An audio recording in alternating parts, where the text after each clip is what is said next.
साल 1977 सारण सीट के लिए कुछ नई बातें लेकर आया। सारण सीट वो सीट जिसने लालू प्रसाद यादव को बुलंदी दी तो कई बार पटखनी भी। आज हम आपको उसी सारण सीट की कहानी इसलिए बताने जा रहे हैं क्योंकि चर्चा ये चल रही है कि रोहिणी अब वहां से ही उम्मीदवारी अपनी पेश करने जा रही है, क्योंकि आज हरिहर नाथ बाबा के पास जब वो पहुंची, जो कि सोनपुर की बहुत ही प्राचीन मंदिर में वो बाबा स्थापित हैं, तो वहां के बाद ये चर्चा एक बार फिर से शुरू हो गई। इसलिए आज हम आपको सारण सीट का इतिहास बताने जा रहे हैं। छात्र राजनीति से ही लालू प्रसाद यादव का ये सपना बन गया था कि सिर्फ छपरा तक या पटना तक खुद को सीमित नहीं रखना है, दिल्ली जाना है। और दिल्ली का रास्ता कैसे तय होगा, तो वो सारण ने तय किया। तब का छपरा लालू प्रसाद यादव के लिए वरदान साबित हुआ। कांग्रेस पार्टी के किले को उन्होंने ढा दिया और वहां से वो सांसद बन गए। उसके बाद भारतीय राजनीति में लालू प्रसाद यादव किसी पहचान के मोहताज नहीं है।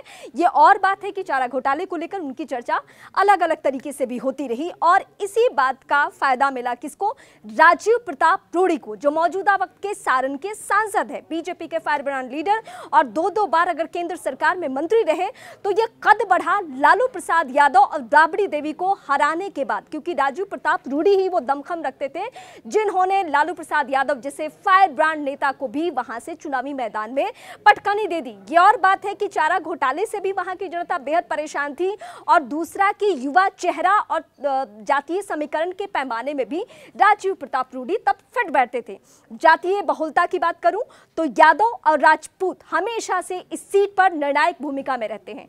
अब हम रोहिणी के एंगल से आज आपको बातें बताएंगे कि कैसे लालू परिवार से भले ही हाथों से छूटता जा रहा हो ये सीट, हर चुनाव में कोशिश की गई कि लालू प्रसाद का या तो करीबी या परिवार का कोई सदस्य ही चुनाव लड़े, लेकिन कभी भी जीत हासिल इन दिनों, अगर बीते 2-3 चुनाव की मैं बात करूं तो राजीव प्रताप रूडी ने किसी को जीतने नहीं दिया, चाहे वो राबड़ी देवी हो या इसके अलावा चंद्रिका राय जो कि उनके बड़े बेटा के बहू के पिताजी थे।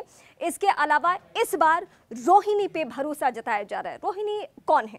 रोहिणी लालू प्रसाद की बिटिया होने के साथ साथ वो हैं जिन्होंने लालू प्रसाद यादव को जीवन दान दिया है, किडनी अपना दिया है। इस बात को लेकर बिहार की राजनीति में हालांकि सम्राट चौधरी ने कुछ ऐसी बयानबाजी कर दी जिसके बहुत अलग मायने निकाले गए, वो अलग पहलू है।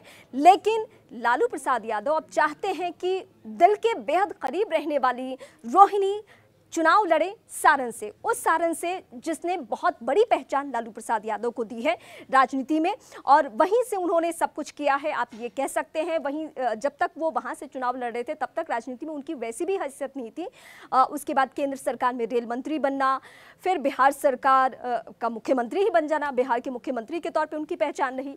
लेकिन जब चारा घोटाले में धीरे धीरे उनके अपने लोग ही उनसे छूटते गए तो जातीय समीकरण के पैमाने ने भी उन्हें नहीं बचाया। लेकिन आज की तारीख में क्या अगर रोहिणी वहां जाती हैं, यादव बहुल वो सीट है, राजपूत का भी समीकरण है और दोनों की अगर मैं कास्ट की बात करूं तो रोहिणी यादव MY समीकरण के पैमाने में फिट बैठती हैं और राजीव प्रताप रूडी वो युवा चेहरा है जो कि Guinness book world of record में उनका नाम दर्ज इस लिहाज से है क्योंकि पायलट की ट्रेनिंग लेने के बाद सांसद का चुनाव लड़ा था, जो अभी तक उस क्षेत्र से और खासकर सारण सीट से ऐसा कोई भी पढ़ा लिखा या इस तरीके से किसी का प्रोफाइल रहा नहीं है। और इस बात का छपरा वालों ने या सारण वालों ने उन्हें फायदा पहुंचाया भी वक्त पे। तो इस बार का चुनाव बहुत दिलचस्प होने जा रहा है कि इस बार उनके सामने कोई और नहीं बल्कि एक पढ़ी लिखी और सिंगापुर में रहती हैं रोहिणी आचार्य।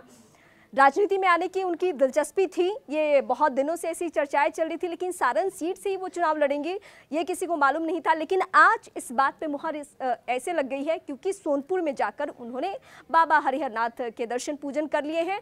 साथ में लालू प्रसाद यादव भी और राबड़ी देवी भी मौजूद थी और संभवतः कहा यह जा रहा है कि कल से वो चुनावी प्रचार की कमान अपने हाथों में ले लेंगी और वहाँ कार्यकर्ताओं के बीच में पहले से ये मैसेज है कि वो रोहिणी को बहुत पसंद करते हैं।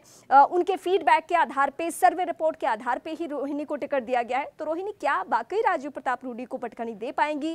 क्या अपने पिता के किले को बचा पाएंगी? दोबारा वहां पे क्या आरजेडी का ही दबदबा होगा? ये सारे ऐसे सवाल हैं जिसका जवाब 4 जून को मिल जाएगा। लेकिन तब तक अगर आपको लगता है कि कोई और समीकरण सारण सीट को लेकर बन रहा है तो आप जरूर कमेंट करके हमें बता सकते हैं।